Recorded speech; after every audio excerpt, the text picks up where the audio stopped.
నమస్తే అందరికీ. ఇవాళ మన స్టూడియోలో మనతో పాటు ఆర్బీ సుధా గారు ఉన్నారు, celebrity astrologer and life coacher to. ఈ నెల ఆగస్ట్ నెల ఫలితాలు ద్వాదశ రాశుల వారికి ఎలా ఉన్నాయో మేడం అడిగి తెలుసుకుందాం. మరి ద్వాదశ రాశుల వారి గురించి తెలుసుకోవడమే కాకుండా వాటి రెమెడీస్ కూడా మేడం అడిగి తెలుసుకుందాం. Let's go. నమస్తే మేడం. నమస్తే అమ్మ.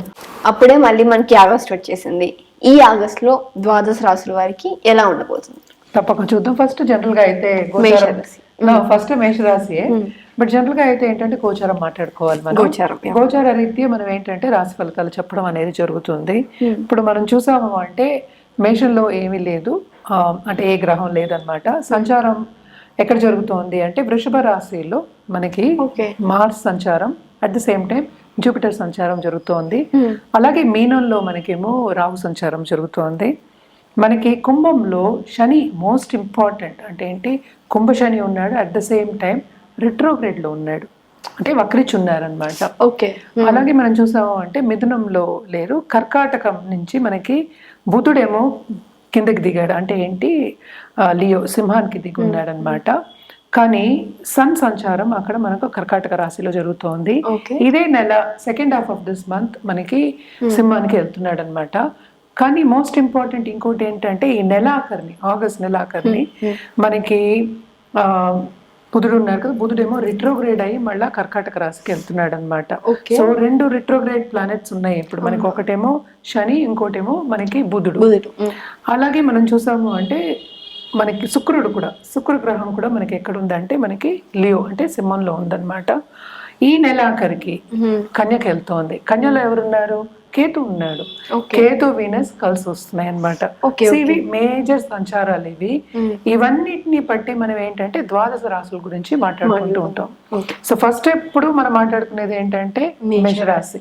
సో ఎప్పుడు మనం చెప్పేది ఏంటి, కొన్ని రాసుల వారిగా బాగుంటుంది, కొన్ని రాసుల వారిగా అంతా బాగుంటుంది, కానీ అన్ని మిశ్రమమే, అంటే ఏంటి బ్యాలెన్స్ చేసుకోవాలి, చెప్పుకోవాలన్నమాట.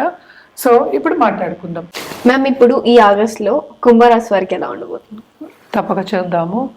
మనకి తెలిసిన ఒక విషయం ఏంటంటే కుంభశని, అంటే కుంభశని అంటే ఏంటంటే కుంభవృష్టి అంటాం, అంటే అంటే అంత ఎక్కువ ఇస్తాడు అని లెక్క అనమాట. సో కుంభంలోనే ఉన్నాడు, ఆయన ఓన్ హౌస్, మూల త్రికోణం కూడాను చాలా స్ట్రాంగ్ గా ఉన్నాడు, కానీ ఆయన రిట్రోగ్రేడ్ అయ్యాడు. అలాగే సెకండ్ హౌస్ లో రాహు ఉన్నాడు ఈ రాశి వాళ్ళకి. సో మనం చూసాము అంటే సెకండ్ హౌస్ రాహు ఏంటంటే సడన్ గా ఛాన్సెస్ ఇస్తాడు అనమాట.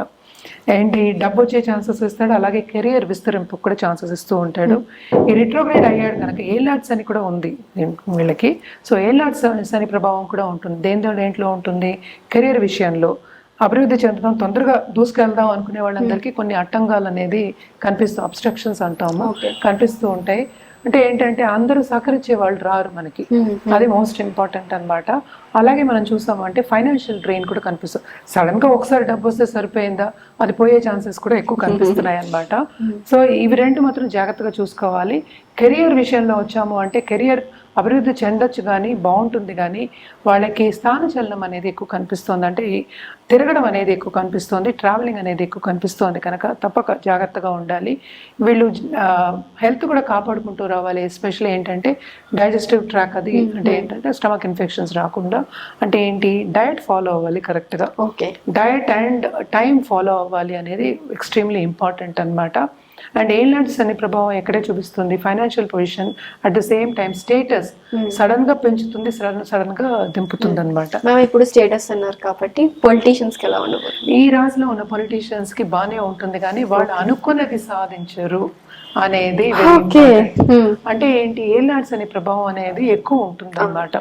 ఈ 3 నెలలు నవంబర్ 15th వరకు శని రిట్రోగ్రేడ్ అయి ఉన్నాడు. సో ఈ 3 నెలలు ఏంటంటే పట్టు విడిపు ఉంటుంది, అంటే ఏంటంటే పుష్ అనేది వస్తుంది, అంటే ఉత్సాహం అనేది వస్తుంది, నేను ముందుకు వెళ్తున్నాను అనుకుంటారు, కానీ సడన్ గా స్టాప్ అవుతాయి అనమాట. ఏంటంటే మనం చేసే పని సడన్ గా స్టాప్ అయిపోతే ఏంటి, నిరుత్సాహపడతాం, అంటే ఏంటంటే కొంచెం టెన్షన్ అనేది ఉంటుంది, యాంగ్జైటీ అనేది ఉంటుంది, మెంటల్ ప్రెషర్ అనేది ఉంటుంది. ఇవన్నీ లేకుండా చూసుకోవాలి అంటే తప్పక పర్సనల్ డెవలప్మెంట్ మీద ధ్యాస పెట్టాలి. వీళ్ళు మాత్రం బల్లగుద్ది చెప్పాలి ఏంటంటే రెమెడియల్ మెషర్స్ తప్పక చేయాలి అని చెప్పాలి, ఇది కంటిన్యూ చేయాలన్నమాట. హనుమాన్ చాలీస చదివే వాళ్ళు తప్పక హనుమాన్ చాలీస చదువుకోవచ్చు, లేకపోతే శని చాలీస చదువుకోవడం సాటర్డే చాలా చాలా మంచిది అనమాట. ఇప్పుడు ఏంటంటే సన్ కూడా మూవ్ అవుతున్నాడు second half of this month, అంటే ఏంటి, వీళ్ళ పార్ట్నర్స్ కి బాగుంటుంది అని చెప్పుకోవాలన్నమాట. అంటే ఏంటి, వీళ్ళకి పార్ట్నర్షిప్ బిజినెస్ అనేది అచ్చొస్తుంది. పార్ట్నర్షిప్ బిజినెస్ లో ఏంటంటే ఇప్పుడు ఎవరైనా వెళ్ళిపోయారు, పార్ట్నర్స్ వాకౌట్ చేశారు, డబ్బు లాస్ అయింది అన్న వాళ్ళందరికీ కొంత పట్టు విడుపు అనేది కనిపిస్తుంది అనమాట. వాళ్ళకి బాగానే ఉంటుంది. పరిహారం చేయడం అనేది కామన్ అందరికీ, కానీ ఇది ఏంటంటే సడన్ గా వస్తుంది, సడన్ గా పోయే ఛాన్సెస్. సో శనికి పరిహారం చేయడం ఎక్స్ట్రీమ్లీ ఇంపార్టెంట్. శని దానం ఇవ్వడం ఎక్స్ట్రీమ్లీ ఇంపార్టెంట్. నల్ల నువ్వులు, నల్ల బట్ట, నల్ల మేకు, గొడుగు అండ్ వృద్ధాశ్రమంకి వెళ్ళి చెప్పులు ఒక 10 మందికైనా చెప్పులు కొనిపెట్టడం అనేది మంచిదన్నమాట. సర్వీస్ ఓరియంటేషన్ అంటే సర్వీస్ చేయడం అనేది చాలా చాలా మంచిది. తప్పక సర్వీస్ చేస్తే కనుక ఇంకా బాగుంటుంది వీళ్ళకన్నమాట. ఓకే, మనం ఇప్పుడు పరిహారాల గురించి మాట్లాడుకోవాలి అంటే ఈ నెల ఆగస్ట్ నెల జనరల్గా చెప్పుకోవాలి అంటే మనం కుమారి పూజ చేసుకోవడం అనేది చాలా మంచిది. ఎందుకంటే దాంపత్య జీవితం ఇప్పుడే స్టార్ట్ చేసే వాళ్ళకి కానీ లేకపోతే కొత్తగా పెళ్ళి అవ్వాలి అనుకునే వాళ్ళందరికీ చాలా బాగుంటుంది. అలాగే మనం చూసామంటే అమ్మవారికి శ్రవణ మాసం కూడా వస్తుంది కదా, అమ్మవారికి నిత్యం పూజ చేసుకోవడం చాలా మంచిది. బట్ ఏంటంటే ఫ్రైడే అలాగే ట్యూస్డేస్ కూడా కొలవడం అనేది మంచిది. లక్ష్మీదేవికి స్పెషల్లీ కొలవడం ఈ నెల చాలా బాగుంటుంది. తప్పక చేసి చూడండి, మీకు అన్నీ మంచి జరుగుతాయి.